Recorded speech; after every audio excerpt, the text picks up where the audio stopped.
The Passionate Leader, because leadership without passion is just a title. Meeting. We got a collapse in the garage. Get the squad back coming in here. We got an I-beam gone to a firefighter. Get that out, urgent, transmit a second along.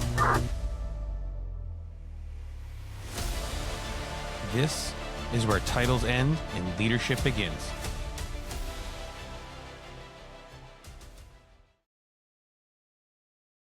Ask yourself, what happens when the kid who grew up in the firehouse finally gets handed the responsibility, not just the title, and realizes real quick that leading people is a hell of a lot different than growing up around the job?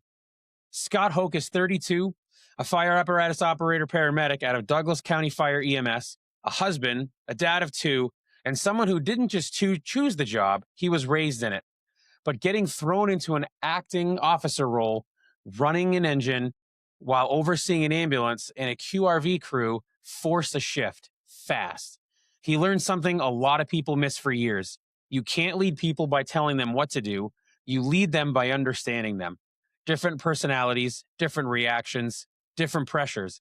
And on top of that, he's navigating the weight of a job of off duty too, using better outlets, doing the work, owning the fact that survival in this job sometimes means rebuilding yourself completely. Ladies and gentlemen, without further ado, welcome to the Passionate Leader, our friend, a friend of the platform, somebody who has partaken in our lives quite regularly, Scott Hoke. How are you, my friend? If I was doing any better, you wouldn't be able to stand it. I love it. What you guys aren't seeing right now is Scott and I just had to fight with both of our setups to try to get the sound to work. And it takes a lot of patience sometimes when these technicalities happen. So I ran really quick and through your bio. Asked you to be on the show because, again, back to our lives, you have a lot of real, hard, fast, hot, but necessary takes sometimes to some of the stuff that we talk about. And that's exactly where we believe the fire service needs to go from the passionate leader standpoint. So, why don't you kind of walk us through? I mean, obviously, we know Dad was in the fire service, but, was it something you always wanted to do from being a kid? Or, did you sort of realize after a time that it was sort of the family business, so to speak? Honestly, I don't really remember a time growing up that I wasn't in a firehouse. As a small kid, we lived up in Kentucky, and a little bit in Pennsylvania, so forth, so on. My dad made it all the way up to assistant chief at one of the departments there, and so like all those guys I grew up around with their kids, we had birthday parties in the firehouse. Yeah, almost kind of when you think about it, the intro to Backdraft, like Yeah. I've been there in the bunker and watching my dad pull out on calls, and it's been kind of a hard road. There's days I love it. There's days I question, like, why am I here? Yeah. All right. So let's kind of go down that path for a second. 'Cause I think everybody needs to understand, especially those that are new into the fire service, and even those of us that have been, a little longer in the tooth, that this job can take more from us than we could ever give back. So, how do you recognize that in yourself as far as, maybe the job's taken a little more from you? So you need to kind of, realign your priorities with, the family and everything that you do outside the fire service. Oh, man, so yeah, in an effort to maintain total honesty, like Yeah. I probably don't even realize the total extent of what this job's taken. Okay. Yeah. to and that's year to date, and it it's kind of like the stock market. When it's up, it's up. When it's down, it's down. Yeah, Yes. Yep. but Yep. but if you just take a step back, you realize that, hey, yeah, your wife's unhappy. Your kids are suffering. Because whatever. You're mentally exhausted. That Mm. especially in the day and age of, how many guys do we got on a 24/48 schedule that's working chronic 48s? Sure. Yep. Extra jobs, this, that, and the other. It's like, so you go out to provide and you give so much of yourself that by the time you get home, you just got nothing left to give. That's so And true. Yep. And it's hard, Sometimes, unfortunately, there's guys in the service that never realize it. That Mm, they're on the blinders stay on, and it is what it is. I've had a few times for me where this job's almost cost me my marriage more times yeah. than I'm proud to admit. But that's part of it. You got to own it. Um, and it's not the job's fault. You got to the takeaway to growing both in the job and at home is you got to recognize that it's happening and take your own responsibility for it. Mm, And at the end of the day, it doesn't really matter what it comes down to. You can be on the fire ground, you can be in the station, you can be hell, you can be at the ball field, with your kids little league. We're human, we fuck shit up.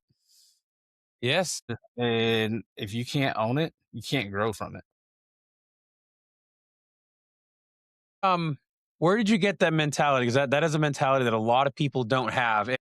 I will compliment in saying this. Because at 32, you're still really young, and I know you're going to feel like you're 100 years old. And I'm not much. I'm 41 now at this point, but very, very, still new to the service. But you've understood that, and there's a lot of a lot of personal leadership comes from that thought process. And I got to tell you, I commend that, because a lot of guys don't see that. They see that the world owes them everything. And um where Mm, would you lay credit for that belief thought process kind of coming in?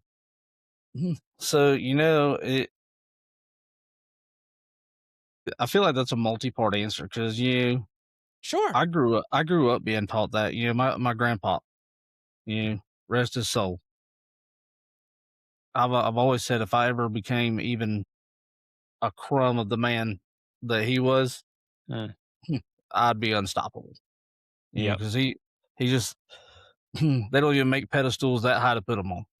Um, yeah, and just being honest, somewhere along the way, after he passed back in 2014, I lost it. I Yep. the and when I lost it with him, I lost the mentality for a while. My first few years in the fire service, I was a real piece of shit. Yeah. Okay. Yeah, Yeah. Yeah. I wasn't. Yeah, I wasn't there for the t-shirt. I was there for the job, but I wasn't there for the job, Sure. and that yeah, I never even knew it. Did Mm, not a clue in my mind that I was there. And yeah. looking back at it, that's terrifying. Yeah. Oh, for sure. I Um, can imagine. Yeah. yeah, but the big thing is say back hell, it's been almost right at 3 years ago. Yeah, I come to grips with the fact first time that my wife almost left. Mm, Come to grips with the fact that I was an alcoholic, okay. and Sure. yeah, and I'll forever be an alcoholic. I just happen to be in recovery, It's a good way to look at it. Yeah. and Yeah. yeah, getting sober was hard. Staying sober is harder, but I guess the main thing too, because you realize that you're so aware without that substance is like, holy hell, I'm a piece of shit. Sure, yeah, of course. Well, Mhm. because you're And you're you're drowning in it, so you don't see it when you're under the influence. I would assume, right? yeah, yeah, no, and that's the thing too is, which luckily for me, I never drank on the job. I never drank at work, Yeah, sure. and uh, I would like to believe that I would be what you would consider a high functioning alcoholic. Yeah. I'm sure my wife would tell you very different. And as we all know, my wife is always right. Yeah. Just ask them; Right. they'll tell us. Which Yeah, and that's no play either. That woman is a godsend. Mm, Uh, yeah, without her, there's no way in anything I would be who I am or where I am right this second. sure. Yeah. Yeah. Yeah, there's no amount of fires, there's no amount of camaraderie that could even come close to taking her place. That's You know, awesome. so I think she gets a big piece of the credit, for Mm. every bit of it. Because at the bare minimum, she deserves at least that. No, for sure. Yep. So, but yeah, when I stopped drinking, I had to find something to occupy my mind. I Mm. had to channel all that rush of everything. And so I started looking for podcasts. And so the first one that I found that stuck with me was I don't know if you listen to the Weekly Scrap Oh, yes. Yep. with Corley. Yeah, Yeah. and so and I'm still an avid member of his group today. Yeah. Oh, And yeah. Yep. there just come a point where I just needed more. And more importantly, I needed to do more. Yes. Yep. And it's easy to realize that you need more. It's hard to admit that you need to do more. And it's even harder to figure out what more do you do Oh, and where man, do I you like start. that. Yeah, that is deep. There is something there. Mm. Um, and have you figured out that answer yet, or are you still navigating that new realm for you? Well, yeah, I don't know that it's an answer you can truly figure out. Okay. Because because what you need and what you need to do and how you need to do it, I mean, it's just like the fire service. It's evolving every day. Mm, So the needs of my people from me are not going to be the same next week that they as they are today. sure. Yeah, Yeah.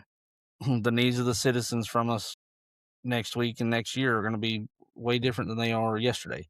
And yes, I think once you can realize that you may never actually find the answer, but you're still willing to work for it, Okay. that's where change happens. Um, as it's a weird concept, but and it's hard to maintain that too, because Mm, a lot of us, we like to know why, we like to know yes. what, we like to know how, and realizing that you're in a conundrum that you may never figure that out, it's hard to maintain that drive, but just like anything, just like your marriage, you have your ups and your Yeah. downs. So I mean, the only way you're going to get through it is getting through it. You got to get uncomfortable, and you got to get dirty, and you got to just grind. Nice. Because Yeah. everything we figure out today is going to be so much more helpful for the next guy. Right. I heard somebody one time say that the basement of our next generation should be the ceiling of where we end up. And in the sense of, we where we leave off in our absolute best and the pinnacle of our careers should be the very bottom of where the next person that takes our spot over gets to go, because in doing so, that's how you actually get the fire service to move forward. And that for me, that resonated with me. So that I get that. No, that's there's a lot to be Yeah, said there. that's like you. I'm a battalion chief. He Hmm. says something kind of similar. He says, one day you're going to retire, and you got to hand the next guy the keys to the house. How good is that Yeah. house going to be with a shitty foundation? That's true. 100%. It And happens a lot. Yep. are you going to hand the guy the cracked foundation, or is it going to be squared away and they're going to be able to, do something with it for the next 30 years? No, that's a wise battalion right there. I wanted to kind of circle back to something is we in the fire service, obviously, alcohol can definitely be um a key contributor to our lives as firefighters sometimes. And for our brothers and sisters who are recovering, What are some things? So, I mean, obviously, what you'll see is I'm sure that there's probably been pressures like, hey, we're going out, you want to come with us. And now you're left in the, I'm going to go, but I'm going to have a hell of a, temptation and stuff. So, I guess what I'm really trying to get at is how can those who have never been in your shoes understand what life really is like as a recovering, alcoholic so that we don't put you in a position inadvertently to have to avoid situations and shit like that, if that makes sense. But yeah, it does. And there's no one way answer for that because every addict is different. Every person is different. Mm, Um, yeah, I think at the end of the day, what really is gonna you know, be the guiding factor for what the position you're gonna put any one person in is, you know, obviously, where are they at in their recovery? Or are they mm, freshly recovering? Because that's when those first 30 days are probably one of the hardest 30-day periods of your life. You know, for me, my first 30 days, I can't tell you how many times I went to a liquor store and stood in the aisle for 30 minutes oh, no and way. managed to not buy something. Mm, And with that, once they get over that first hump, then you got hurdle number 2, which is developing discipline, hmm. which, as you know, is difficult. Yeah, Yeah. yeah. But it's like they've always said, anything worth doing isn't easy. Mm, yeah, yeah, for sure. So, um, so I'm very fortunate that for me, yeah, my wife still likes to have a cocktail every once in a while. I can go out to dinner, her and my cousin, and they'll drink, and I'm perfectly content being a DD. Yeah, Oh, that's because at the end awesome. of the day, Good for you. and I might, I'll sit there and I might want something, but I have to be able to have that wherewithal to take myself back to where I was and say, you know Yeah. what, is wanting something now worth going back through all that hell? Mm, Um, I like yeah, that. and Yeah, no, it's a yeah. unfortunately, there's some people that you know, they struggle with it day in day out, and they don't get there, and yeah, I hate it for them. I really do.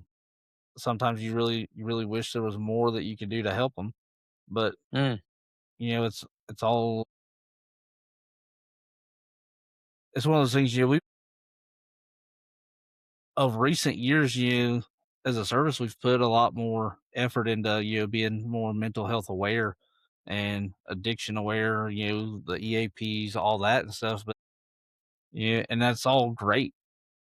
But what a lot of people don't realize is that addiction specifically is it's one of the very few self journeys. Like, yeah, it's great to have a village. It's great to have a support system that is rooting you on and say, it's just fucking nice to have somebody every once in a while say, "Hey, look, I know you've been struggling, but I'm proud of you."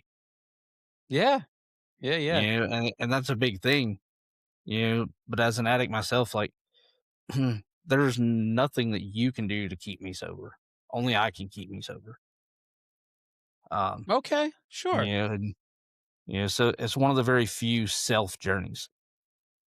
And true self journeys because there's nothing that you can do to actually help. You can only be supportive. Mm. I I love your self reflection abilities. It's something that I think so many people just don't have. I guilty as charged, man. When I was 18, I was the smartest 18-year-old on the surface of the earth, and everybody else was just stupid. They didn't know what the hell they were doing, and I had all the answers in my book. And I can tell you now to the proudly this day that I was the dumbest son of a gun ever. And it's funny because I'll still see some folks and talk to some who are about that age group, and I'm at that point in my life now where I am like that, that guy. So the younger people are like, you old guys just don't understand, what we're saying, and you put us young guys down, and it's hard to have that conversation and not be like, no, listen here, whippersnapper, you have no idea what you're talking about. but it's the concept of, and I approach it with the thought process of, listen, I've been where you are. I've had that mentality, and sometimes it's just, no, there's a lot to be said about built-in experience and not just, book smart experience. And I commend your ability to understand that. Hey, I got to own everything that I've done. So you've got a really good background. So that's something that Yeah, is admirable for the fire service, and yeah, that's even a even as a husband and father, honestly, brother. yeah, and it's crazy to sit here and talk about it and think about it because you I can tell you without a shadow of a doubt, even 2.5 years ago, I didn't have it. I hell, Sure. yeah, more times than not, I was the victim. Of course, And, because it's and you know easier to what? play. And you know what? And it's actually kind of funny that I say that because I look back and I was the victim, but I was also my own assailant. Oh, dude. Hang on. I'm going to don't go too far. I got to mark that clip because that's going to be something I'm sure that's going to pop up in a hype video, because that's true, right? You were the victim, but you also were the assailant. Exactly. Yep. And the moment you realize that everyone in the world's not out to get you, and that the only person beating you down is yourself. Mm, Once you come to that realization, the world's yours. yeah. Yeah.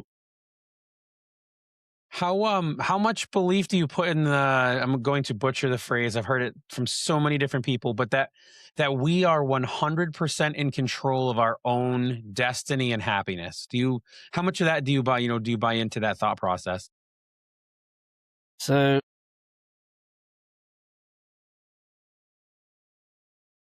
I'd say I buy in. I'm probably as close to all in as you can get without being fully all in because Mm. some days I just have a bad day and I don't want to believe my own shit. But Hey, yeah. yeah, I always tell guys, today can only be as bad as you allow it to be. Mm, You everything that happens throughout the day, no matter what, is simply going to be a result of a choice that you made and how you chose to allow it to affect you. yeah. Yeah, because at the end of the day, I might have some chiefs that I'm not the fondest of, Sure. but Yep. I'm going to show up to work. I'm going to do my job, and I'm going to have a good time doing it. And they can't take that from me. They That's can take true. they can Yeah. take almost anything they want. They can take pay. They can take rank. They can hell. They can take my job. But you know what? They can't take my peace. Mm, that's yours and yours alone. Yep. That deed is mine, and I hate it for them. They can't have it. That's so awesome. No, this is really good stuff. One thing that's really cool too that about getting you on is, we've had firefighters who are generational firefighters, and we never really kind of dove down this path. So we'll shift gears a little bit. Um, and so your father was in the fire. Was your grandfather in the fire service too, or was dad first generation firefighter? No, so it's actually really funny how that all happened because my entire family are current or retired cops. No way. That is And my fantastic. dad said, my dad literally said, "Yeah, no, fuck that. I'm gonna go That's a do smart this." man. Yeah, Mhm, exactly. and No way. yeah, so yeah, I grew up around them all. I've grown up in police precincts, not as the criminal, you know, but yeah, I grew up in the firehouse, and yeah, we give each other hell, but uh, when when the systems are good, when you got the right people in either one, they're both great. Mm. My uncle, he's a Baltimore County cop who died, and he passed away, line of duty death January of this year. Oh, no way. Okay. Yep. Yeah, the level of support that the Baltimore County Police Department has, put into my family that still lives up there, and still, you know, 4 months later, is still just, Yeah. they're there for my aunt, they're there for my grandmom, and Mm. and whatever they need, and that's beautiful. That's Yeah. and that's something you can't go to the store and buy. It's so true. Yeah.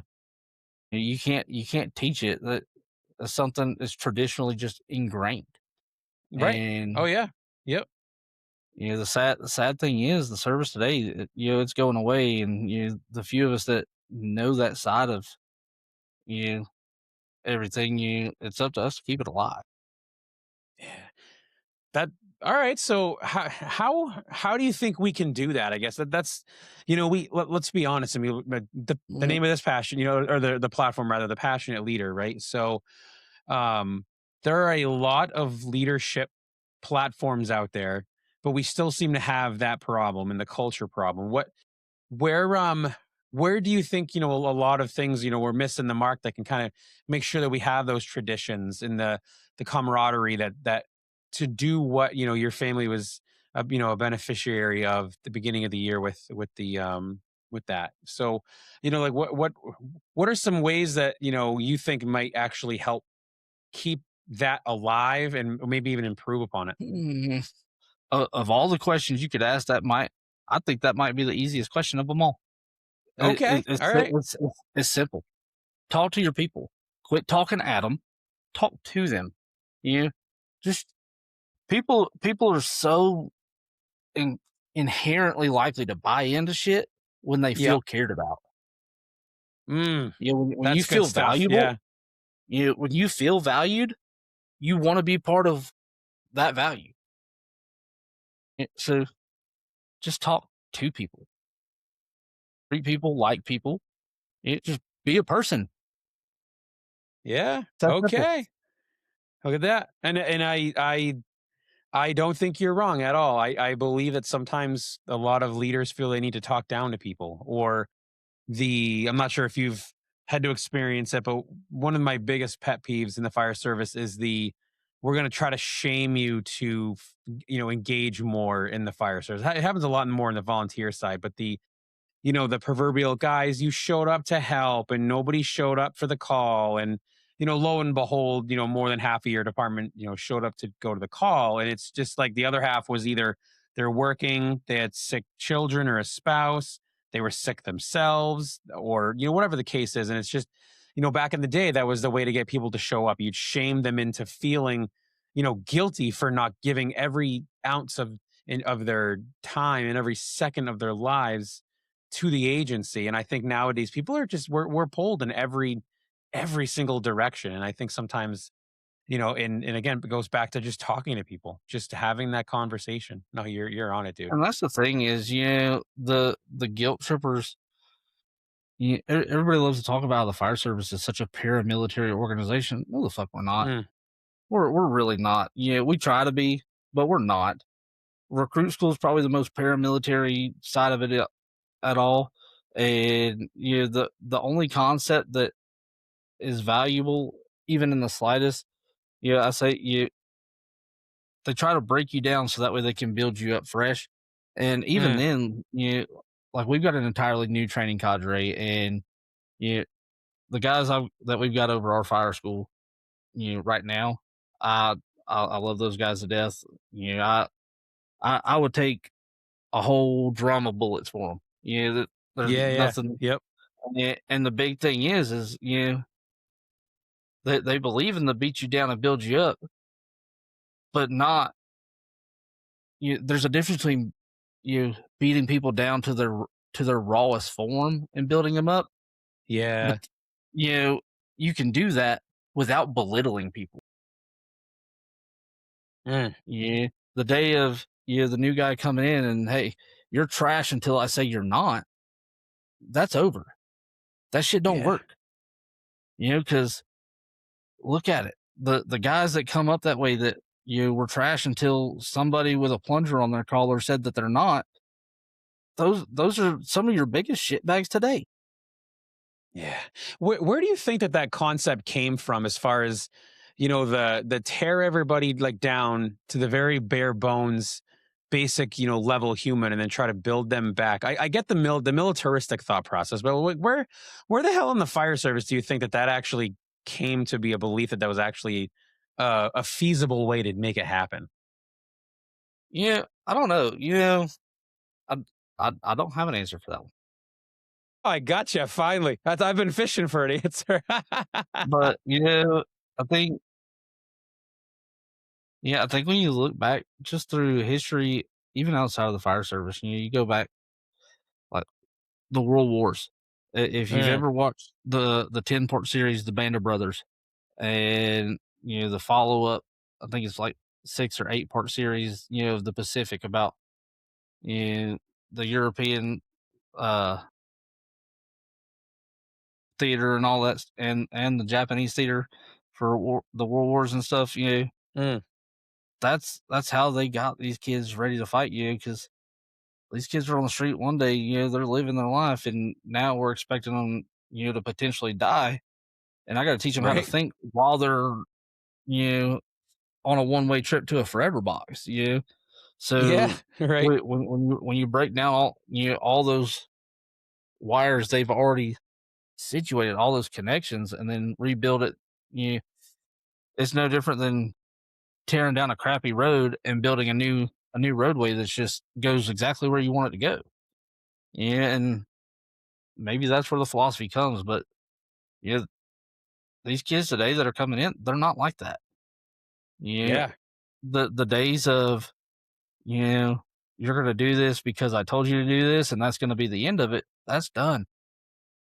Mm, And I think like the guys that are here that are in my age group, those early mid 90s, late 80s, guys,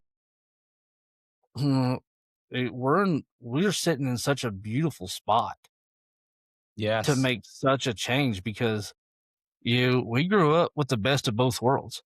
We Mm, grew up before the internet. We grew up in at at its fundamental start, and all the way up to what it's become today. I'm very much a why person. I love it. I mean, I'm preaching to the choir when I tell you this, and even a lot of our listeners and viewers. But same here, dude. One of the best things, and it's so funny because I have sat in on a lot of as a candidate for a lot of job interviews and stuff like that, and they ask about like the future of the fire service, and I very similar to how you just answered, and it's the why, the simple fact, and it's just a simple question of why do we do it that way, JP, or why do we do it this way, or what, and it's so funny how just that simple question can really shake out the people who really know what they're doing and those who are just so incompetent. It's quite, I think what I like is it's the immediate exposure that those that have been blowing smoke up our tailpipes for the last, X amount of years are finally exposed. And it's like, sorry, dude, I'm just asking you why do we put the chainsaw on the officer's side rear compartment? And you can't give me an answer other than, well, we like it on that side because it's generally curbside and that's one of our more common tools. And like it's so funny. It's the why has helped to start get rid of all of the people who are just they're so incompetent. All they have left to do is blow smoke up your backside, and now it's backfiring for lack of a better phrase. But it's funny you bring up the chainsaw because you at at my core as a driver operator, you Mm, I have my quirks about equipment. Yeah. okay, all right. Let's open this Yeah, box a little bit. Go and ahead. two of my firefighters. One of the first one of the first things I'll do, because I'll let them check off the truck before I go check it off because I'm going to do it myself anyways. Yep, yep. But I want them to know it because they're going to be in my spot one day, and if they don't know how to check a truck off right, you as a driver, that truck is my responsibility. Yeah, You know, the officer's in charge of the crew, and I'm in charge of essentially everything else. that's Yeah, true. and that Yeah. you know, so I will literally go open up my ladder compartment, and I'll pull one of my firefighters, and sometimes, so the weird thing about my ladder compartment is I'm one of the only. I say one of the only. There's probably 3 other drivers on my shift that do the same thing. We prefer our roof ladder hooks out. Okay. on and the only reason being is because those hooks are held in by a spring and springs wear down. And the last thing I want is for those springs to get worn Those hooks come out while it's Okay. still stowed and get hooked on that insert. And Sure. then Yeah. I'm having to take the whole pump panel apart just to be able to access it. And you didn't, a simple storing mechanism right this minute is going to save me so much work when it finally fucks up. Yeah. Oh, yeah. Yeah. No, for sure. And that's the thing is it's like, one of the first things they asked me is like, well, why is the roof ladder wrong if it's hooks in? And I was like, you're not wrong. I said, according to our SOGs, they don't give a shit how you store it as long as it's there. Yeah. Said, No, for sure. Right. And said I like that thought process. and that's the thing. It's like, you're not wrong by doing it this way. Mm, Technically, you're only wrong by doing it this way on my engine. And here's why, I, you know? But that's the thing is like over the years, people have loved to believe that like I'm just, and I'll give them some credit. I am naturally argumentative. Yeah, it's just, no way. it's, Not in the it, least. but but the thing is, I they go over these annual evaluations and stuff, and I've seen over the years where people put that has a hard time accepting that when he's wrong. This I was like, no, I don't. I have zero problem owning when I'm wrong. I'm okay with being wrong. Sometimes I prefer it, you know. But if you're going to tell me I'm wrong, tell me why I'm wrong. Show me why I'm wrong. Because Hey, I obviously oh, did. yeah. I Yeah, obviously did what I dude. did for a reason because I thought it was right. So Mm, I thought it was right. Show me why I'm not. okay. All right. Now, how many times has it happened where somebody's actually been able to show you that? And then how do you go about handling bro, you're right. I was wrong on this one. Like, Mm, how do you handle that? yeah, the only way that you can as a mature adult, you just take the L and go on. You gotta grow. Amen. Yeah, Well, yeah, now take the lumpings, right? if you can't you can't have that mentality and then not be willing to change either though, because at that point then you do have a problem being wrong, and when you have a problem being wrong, you're a problem. Mm, You know, yeah, eventually for sure. eventually you're going to do something wrong on the fire ground. You're going to get somebody killed. But do without a doubt. Yes. Yeah. Yep. I I always tell people, I was like, hmm, pull NIOSH reports. NIOSH Yeah. reports happen because of one reason. I say one blanket reason. Somebody fucked up. Huh? Yep. You know? And when you look at it, I'd argue that 90% of of line of duty deaths on the fire ground, they happen simply because of a poor decision in the fire or at a pump panel. Okay. All Yeah. right. And that's the thing is, yeah, somebody made a poor decision, whether it was a poor command decision, because somebody said, "Oh, my plungers are crossed on my collar, so I know everything now," and said, "I don't need to learn anymore." And they make a poor decision, Right. and they get a whole freaking crew killed. Or somebody decided in the fireground that, hey, you know what? I know better than that plunger guy. You know, so I'm going to do it my way because they're not seeing the whole picture. Right.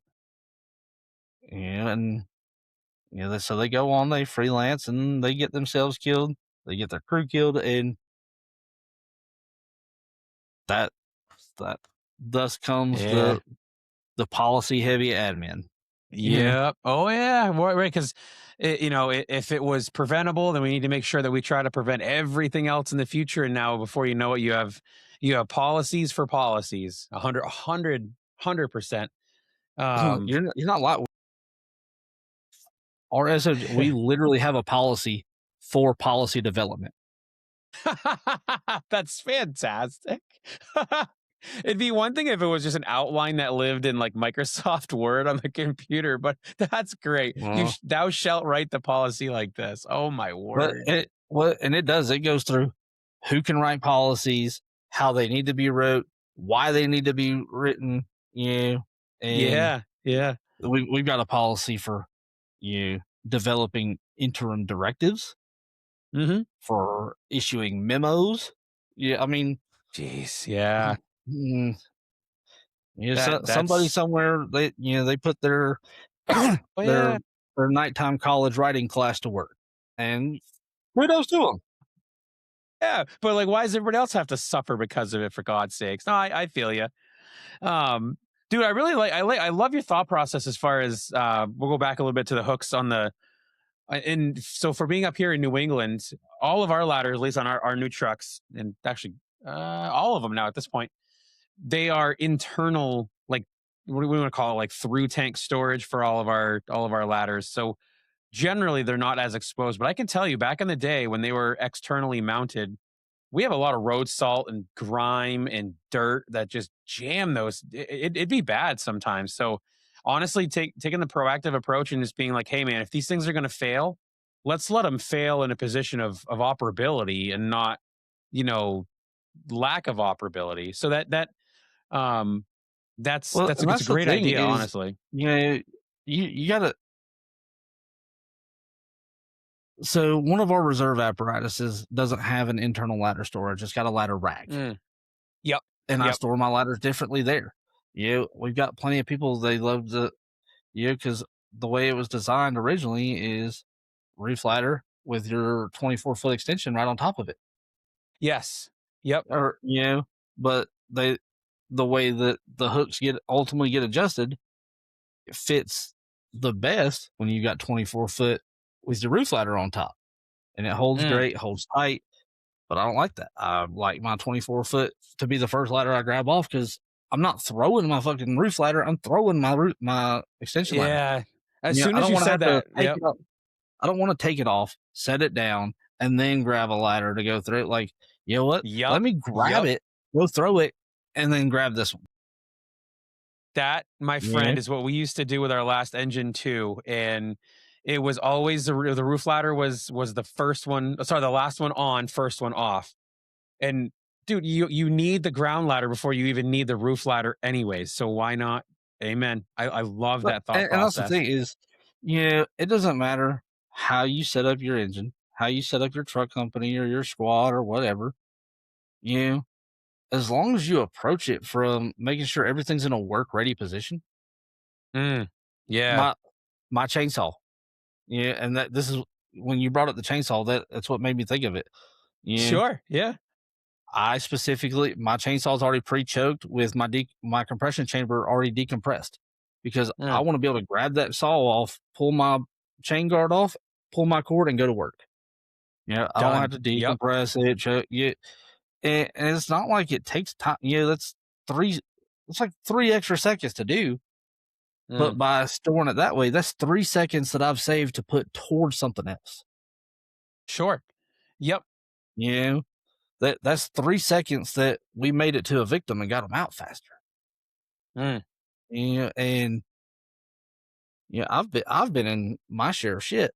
3 seconds on the surface doesn't seem like a lot, but 3 seconds also feels like a fucking eternity when a room's fixing to flash on you. mm. Well, And you hit it. well, I'm pretty sure I might have heard it on the scrap, because the scrap is actually the thought process behind, my love for that is actually why we launched, this platform. But I'm pretty sure it was a guest on his well, show. And I'm not even going to venture to guess who the hell it was, because he's had so many, high caliber, guests. But it was to the effect of, the seconds that they're not our seconds to spare or our seconds to spend, I should say. They're those of our citizens. So there you go, right? You just bought your citizens a few extra seconds just by doing that on the chainsaw. And it takes you, sounds like a nothing to Rob do. Ramirez thing. And it could have been. It was either that or Scott Thompson comes to mind. Yeah. It's something along that Mm. line. but and he's And got that's the thing 300 some too odd is episodes, so I can't go back and listen to all of them to try to yeah. find it. But I know it was somewhere there. Mhm. Yeah. Well, I can assure you, it's more than one person that has the same Sure. philosophy, and that's the thing Yeah. is, you know, you want to look at better in the fire service. Our administration wants to focus on so much on how we do our jobs. Like, hey, that's not your job. Yeah. Your Yeah, for sole sure. purpose, your sole purpose of existence is to support field operations. So Mm. why don't you up there in your administration building figure out what you can do to take care of your people? And guess what? When you take care of your crews, your line personnel, they're going to go out when that alarm goes off and when that light comes on, and they're going to take care of the people for you. You Amen, you don't brother. have to, Yep. you know, just because you're a chief doesn't mean you got to take care of it all. Right. Delegation matters. It's Yes, there it for a reason. does. Yep. Span of control exists for a reason. Yeah. You take care of the people, and we'll take care of the citizens. That's what you hired me for. Exactly, dude. I love it. I love that. Yeah, Listen here, but corner brass. You do your job, I'll do mine. yeah, so it's like I've said about some chief officers, maybe at other departments, but I don't know what it is when those bugles cross, some of the wires cross with them, Yes. Yep. They can. and Yep. and that's the detriment. Is like now you're a chief officer and you're trying to do too much. Mm, Yeah, and yeah. I think ironically enough, one of the greatest things for me in that mindset was going to paramedic school because when I was doing all my clinical rides, that was the hardest thing is just to step back. Like I don't talk to patients. If I go, I work a part time job on the ambulance. I don't really ride it Yep. Yep. anymore at my department, but you know, I work at a very progressive hospital ambulance service because my fire department provides EMS, just like most of them do in the country. And we've been very fortunate. We've upped our fire operations game tremendously over just the last 2 years. Mm. Yeah, and to a point where it's like, you know what? I want to fucking fight fire here. Like, I don't Oh, that's feel so like cool.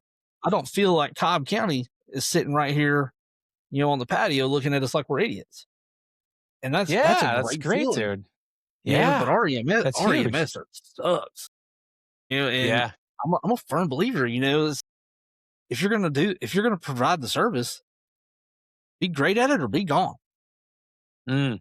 Yeah. You know, Either yeah, do it so many great or guys don't that are do it at so all. one track say, hey, look, you're gonna do it regardless. So if you're gonna do it right. Yeah. What other option is there? Complacent. If you're gonna That if you're seems gonna to be an be option for a lot of people.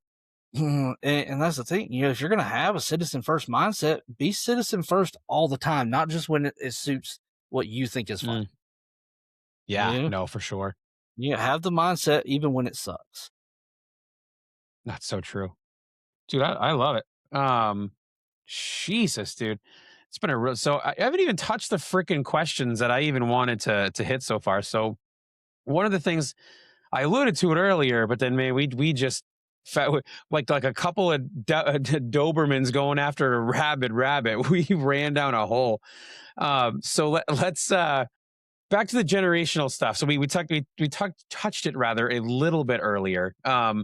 With your father, heading down the fire service path and you following behind him, did you ever have sort of like that, you need to make sure I blaze my own path, or afraid of tarnishing reputation or anything like Oh that? man. Or Oh man. So the first few years I was chasing after departments that were so as far away from my dad as I could get. For that okay, all exact right, reason, I was like, you know what? I don't want people to know who I am. I don't, because I know how my dad works. sure, I know what people think of him, and I respect it. I love yep, my dad to yep, death.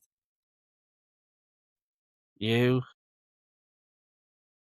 but I've also seen the expectations that come from that. That generational, just the generational expectations. Like, hey, your dad was jam up, and so you better be that day one or you're worthless to us. Yeah, And right. so I didn't want that. Yeah, I wanted to be able to build my own reputation. And the hardest thing to learn was it didn't matter where the fuck I went. There was somebody that knew him. There was somebody that took a class with him somewhere, and I was just never going to get away from it. Yeah, and you Yeah, won't. that's so But- true. Yep. So, but in the same token, that those years of just trying to get away from it, it didn't help me any.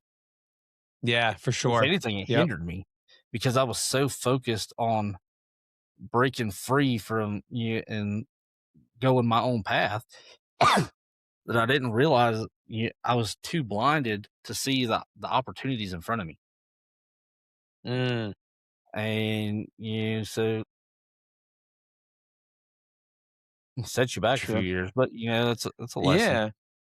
Well, and it's something that I didn't have the privilege of ever privilege or disadvantage, however we want to look into it, for because my father wasn't in the fire service, and as of right now, my oldest, my son, he hasn't really shown much, desire for the fire service, which is fine. It's his life to live, so the generational side I've never seen. I've seen some who they lean so heavily on the coattails of the family heritage and the fire service, and sometimes people can use it more of a crutch, like, oh, my grandfather and my great grandfather and my uncle and my uncle's brother, and after a while it's like, okay, well, what did they do, and if they did so much, what do you plan on trying to do to make sure that you hold yourself accountable to that freaking, like you said, that people knew your father and what to expect, and that so that's where I was kind of, where I'm happy where I'm not a generational firefighter. It's like I blaze a trail of my own glory, and we're either gonna make big things happen or we're gonna burn shit down. One of the two is gonna But happen. and that's the thing too is you do there are guys all over the world that are what I've always heard them refer to legacy firemen. Yes. Okay. Mhm. Yep. Yep. And and they use that to as a way to try and just skate through a career and you have their Mm. life as easy as can be, and some of them it works. Yeah. Oh Yeah, yeah. For sure. but Right. so at the end of the day, the question is, what mindset are you going into it? Me, I didn't really I didn't give two shits whether you what my chief thought about me compared to my dad. I It's was a big more thing. pissed off. I was more pissed off about my dad hearing it and me letting him down. Oh. Mm. Yeah, Yeah. so Yeah.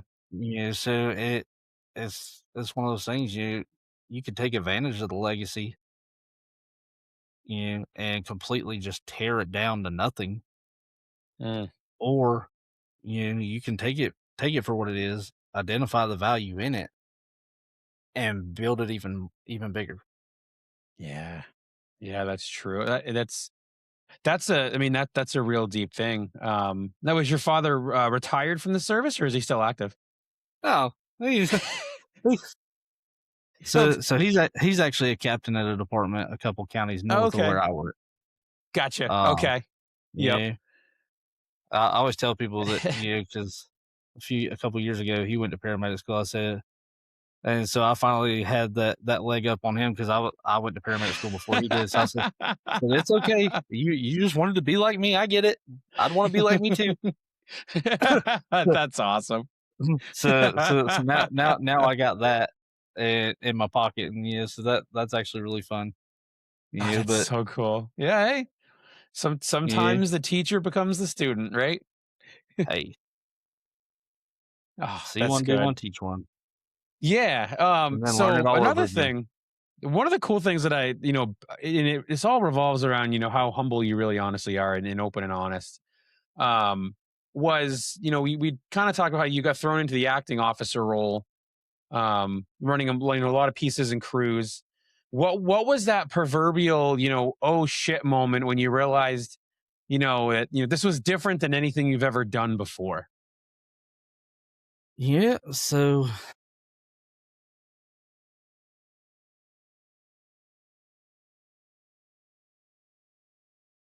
When I got checked off to write up as the acting officer, you the process itself was painless. Hmm. It's a packet that's like 6 pages long. Most of it's tabletop exercises. With Mm. a few scenario based situations at the training center. You you can get some stuff done. In observance by your lieutenant on a scene. Yeah. And however to do it. You but the process to do it is actually stupid easy. And Yeah. looking back Yeah. at it, I'm like, why was that ever so easy for me? Why was Mm. that ever so easy for any of us? Because um, even before I got moved stations to where I was kind of put in that position frequently, I remember the very first shift I got moved to go ride as the acting officer somewhere, and Mm. so I went to the next station over, right in the heart of downtown, and I had a relief driver that was driving me. We were Oh, short no staffed that way. day, so I had no third man at all. Jeez. So we're just two man in it, both an engine company run by relief positions. Mhm. So Jesus. yeah, I looked at it, I said, well, if there's ever a day that something's gonna go wrong, this is the perfect storm for it. Yep. Yeah, Yep. you got two people that aren't assigned to this station, that aren't assigned to this truck, that aren't even assigned to this position. Jeez. Yeah. Yeah. Exactly. And it was go we started the morning off, kind of easy, had to evacuate an auto parts store because of a gas leak, no big deal.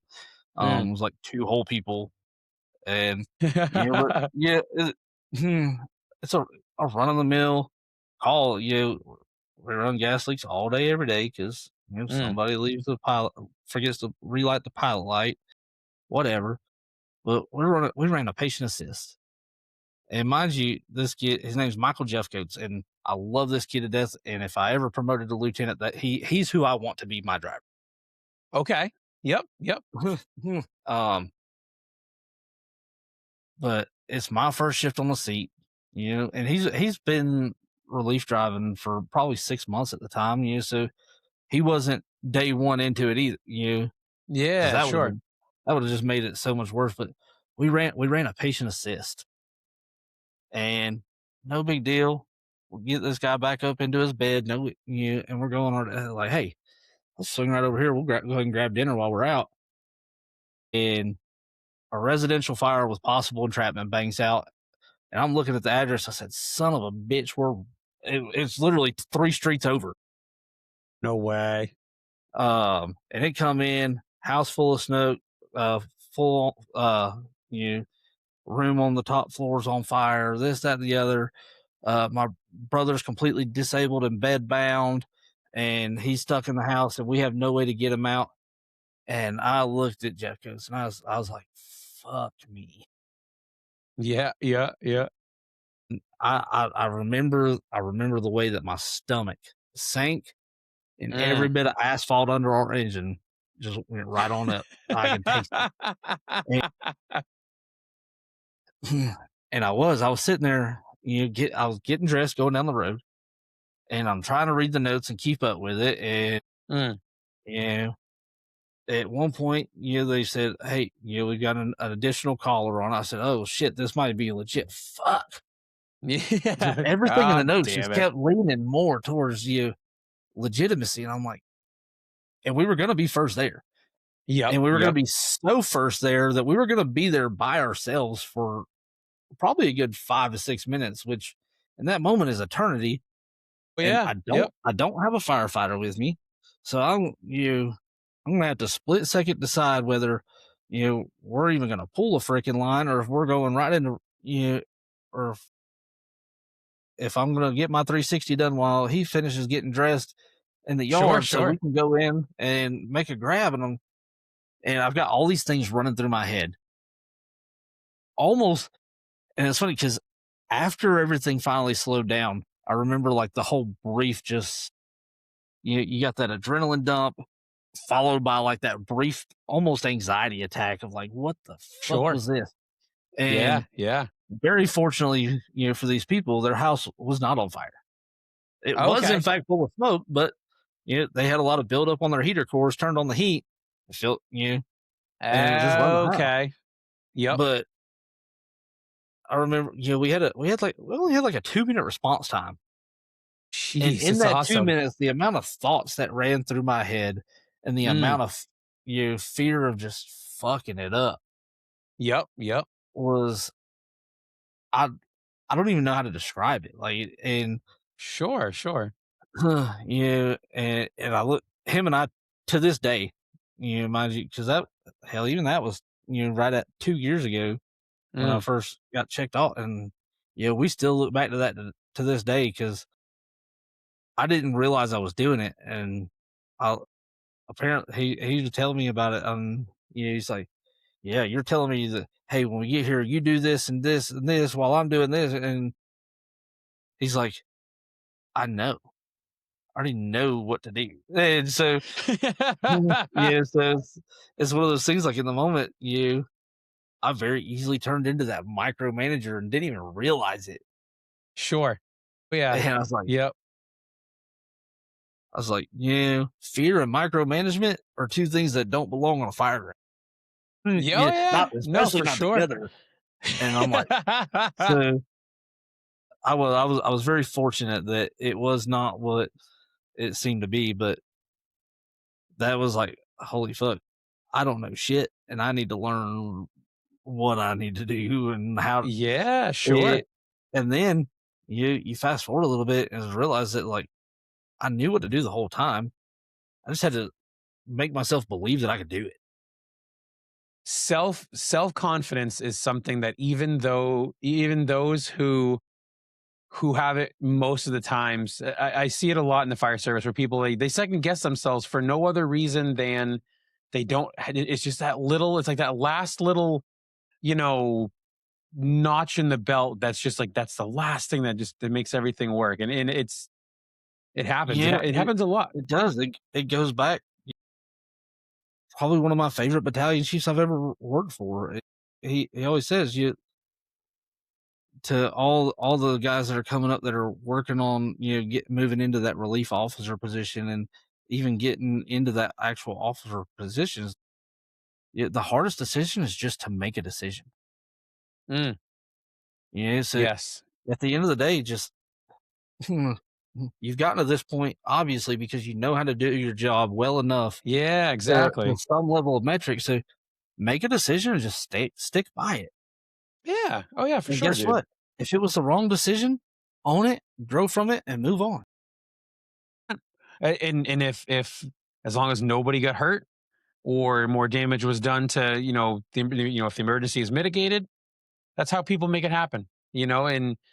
Um and having that self-awareness and the pride, the right level of pride to be able to swallow, the pride, so to speak, I guess it's good stuff. No, that's so cool. Now, do you every so often do you still get tossed up into the acting role, or are you pretty Yeah, well like sit at the? so Sunday, I'm playing pretend lieutenant. Okay, all right, But yeah, yeah. we and it's another one of those situations where I'm acting officer being driven by a relief driver on a Wow. short Okay. staff day with no firefighter. All But right. yeah, eh, but the nice thing is that I've been lucky enough that I've had so many reps Mm, into that role now that I'm never gonna know it all. And I'm still sure. Sunday I might fuck some shit up. But for Oh no other yeah, reason than because it's Sunday. But that's true. Yep. Any given you Sunday, know, I I've been fortunate enough to do it enough that I do have that little bit of confidence that hey, I know what to do. it takes time, dude. Yep. But even when I don't, I know who I can call. Right. And I think that was single handedly one of the hardest lessons learned is hey, it's okay to ask for help. And two, learning who you can ask. Yes. That is a very, very good point, because there are some times that um those who we feel might be our mentors when we first join the fire service may not really have the right answers. Um, so that's huge. Yeah, like asking the right people, the right questions and vetting the process. That's good stuff. Yeah. Well, and that's the key though, is asking the right question, Mm, because nobody's gonna have the right answer for me if I don't ask it. If I you know, ask the question to get the answer you need, not the right. answer you want. You know, you gotta ask your question to get the question you need or get the answer you need. Mm, And, luckily over the years, you learn that those guys you can call are the guys that, can tell you something. You say, "Why is it? Why is it this?" And when they can yes. tell you, you know what? Those are your guys. Yeah. I like it. No, I think that's true. I got a couple more questions, three more actually is what I have for questions. And we'll see where we head into what rabbit holes we chase. So now you've hit it right. So over time, you're getting more and more confident. It's sets and reps. It's just like doing actual resistance training for muscle growth. What was one mistake that you made early, in that leadership, you know, acting leadership role that you have been able to change how you lead people today? So when I first got into the role, you know, it was very much of almost like a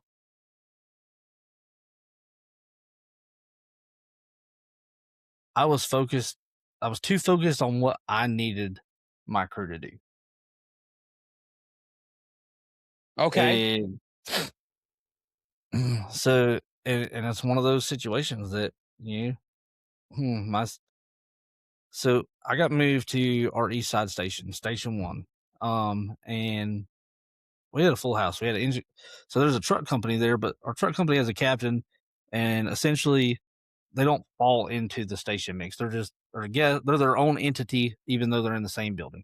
Yeah, Sure. Yep. your engine company officer, that's your company officer, and so as your company officer, we had an engine company, ambulance, a QRV, and you that station, yeah, we had really good staffing.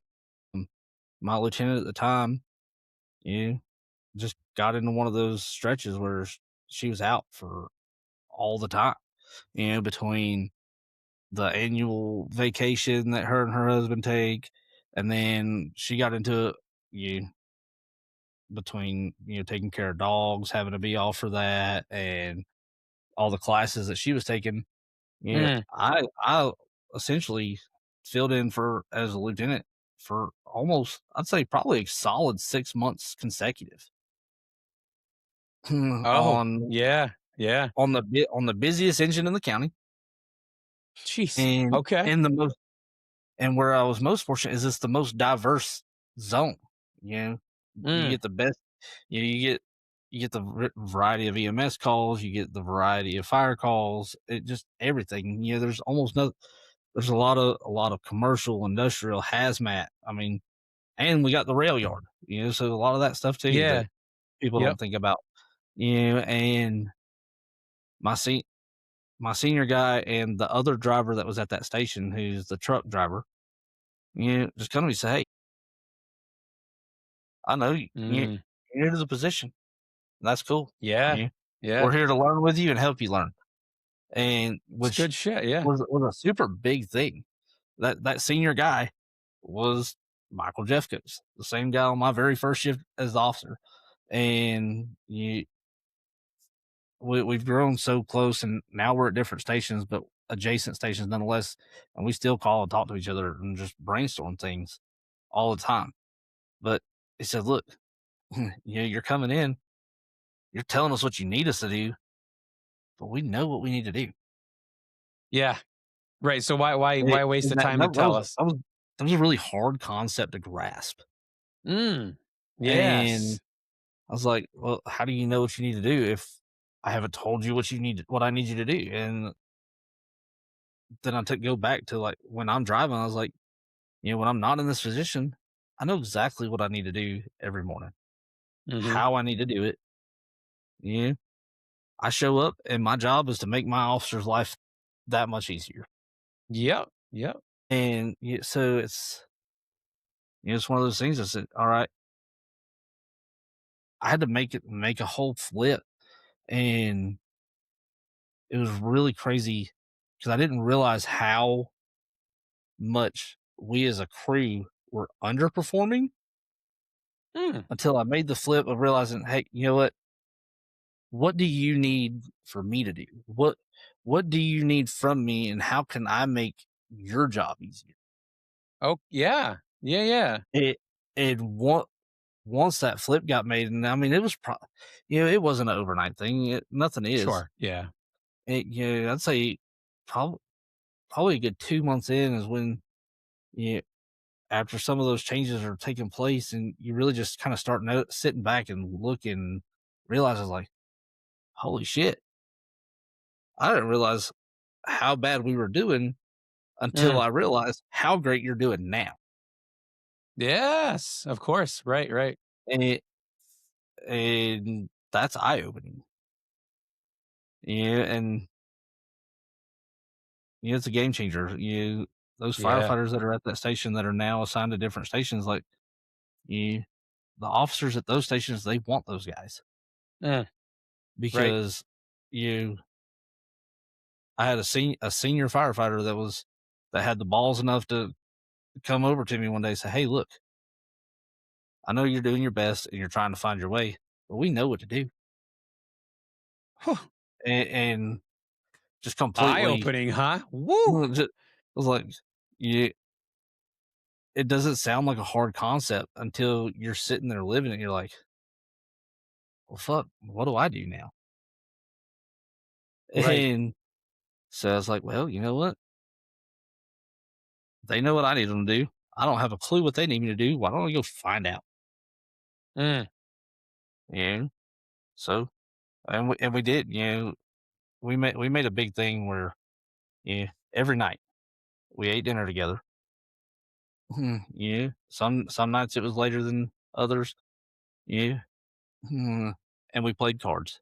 That was our thing. Yeah. Sure. What Yep. whether it's phase 10, cover your at we just did something simple. And Yeah. Yep. the amount of problems that we solved at that table where nothing was Mm. formal. Yeah. Nobody yeah. Rank on your collar didn't exist. I Yep. didn't care if you had one plunger, two plungers, your plungers were crossed, it didn't matter. Yeah. We're just a bunch of guys and gals at a table playing cards, handling our shit. Amen, dude. And Yep. once you realize that you like, hey, we've all gotten here because we know what we need to do.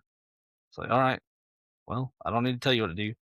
You tell me what you need from me to make you successful, Right. Right. and Ooh. they will. Yeah. They will. That's good And stuff. the things that your people will do for you when they feel heard is ridiculous. Mm. Yeah. It goes back to morale. If they feel, I firm believer that if a crew feels that they are needed, they will go above and beyond what the minimum standard is and minimum requirements are, and move mountains for you as an officer. That's good stuff, And, dude. I got and I I've worked for some officers. Yeah. All the only thing I want to give them is the absolute bare minimum. oh, of course. Yeah, those are the shitbag officers. Yep, 100%. And it's actually, but I'm glad that I worked for them too, because those are also the officers that I feel like I've learned the most from. Mhm. And Yeah. it's not that I've learned what to do and how to do it, is I've learned what I don't want to be. I Amen. learn what not to do. Yep. And so sometimes you taking that alternate universe approach and say, you know what? Why don't I quit learning how to do things? And yep, Benjamin Franklin, what was it, 100 times? On the 100th time he was finally able to create the light bulb, he didn't fail Mm. 99 times. Was it National Treasure? I think says it. Yeah, he just learned 99 ways not to do it. Yeah, exactly. No, that's so true. That's so true. Awesome, brother. I love it. So, um, on the mentorship and stuff, and I think this is important. Part of the intake form that we have for the episodes that helps build our shows and our episodes out. You had mentioned that your dad and your battalion chiefs have played big roles as mentors in your career. What did each of them teach you that you carry into your leadership today? So, my dad, he just taught me how to keep going. Okay. Yeah, I've watched the things that my dad's gone through. Everything, every scenario that he's gone into that's been against him. Mm. From bankruptcy, divorce. I come from a split home. It is what it is. Yep. Yep. And moving and just seeing the drive to say, you know what, it's not over till I say it's over. That's a big deal. And you go to my battalion chief. His name's Philip Elsner, and he's I say yeah, he's a recently promoted battalion chief. So when I first started working with him, he was still a lieutenant. Yep. Yep. Um, and he's a very big in the station. Everything's informal. Yeah, he wasn't LT in the station. He's Philip. Yep. Yep. You you just so his big thing is just everything doesn't have to be so formal all the time. Not everything's black and white. You just be a person. You Mm. talk to your people, and that's the biggest thing is if you that I probably could have learned from him is that if you just talk to people, they'll tell you what they need. They'll tell you what's wrong, and guess what? Now you have something to build on. And you can learn to go fix it. Yeah, and you Yeah. might not be able to Oh fix it, yeah. but now you have something that you can take somewhere that it can be fixed also. Mm. And yeah, it's just that's the big thing. Everything resorts back to humanizing the job. Right. Oh yeah. Yeah. No, for And sure. it, yeah, yeah, no, that's really the biggest thing is That's good stuff. quit Yeah. quit talking at people and just talk to them, and they'll let you know everything you need. So it's going to be hard to answer this next question, but I give it to everybody. So customary, man, holding the platform true to its color is the only single question that every single guest asks or gets asked rather. Um, what is your pure, raw, and unadulterated piece of advice for that new firefighter who is just starting their journey down the leadership path?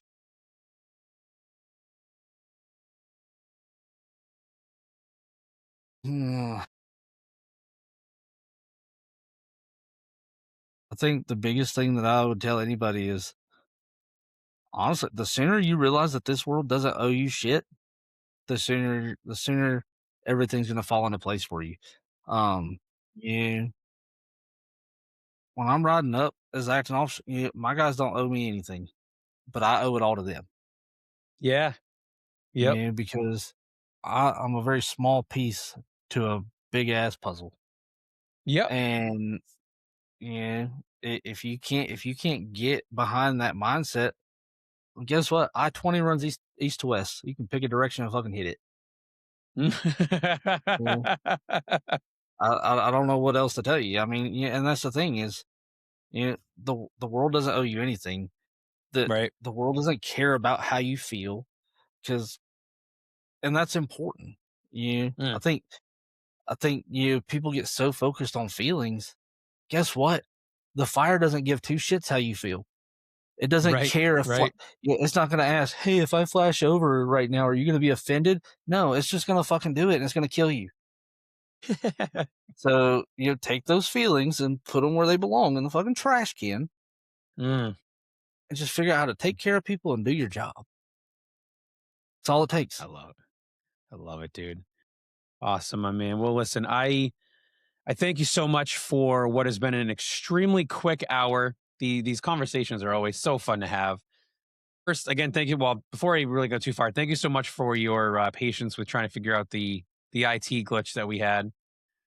To our listeners and viewers, thank you so much for listening to Scott and I talk today. A lot of stuff got dropped. Thank you for spending time with us today on the Passionate Leader podcast. If something today hit home, don't sit on it, share it. Make sure you're following the Passionate Leader across all platforms and pull up a chair every Sunday night at 8 p.m. Eastern Standard Time on TikTok Live, where leadership meets the kitchen table and real talk drives real change. If you want deeper conversations and first access to exclusive offers, join us on Patreon and step into the inner circle. Be the kind of leader someone else is praying for, and no matter what comes your way, remember this: lead with passion, serve with humility, and leave no room for bottom feeders. Until we meet again, everybody, stay safe.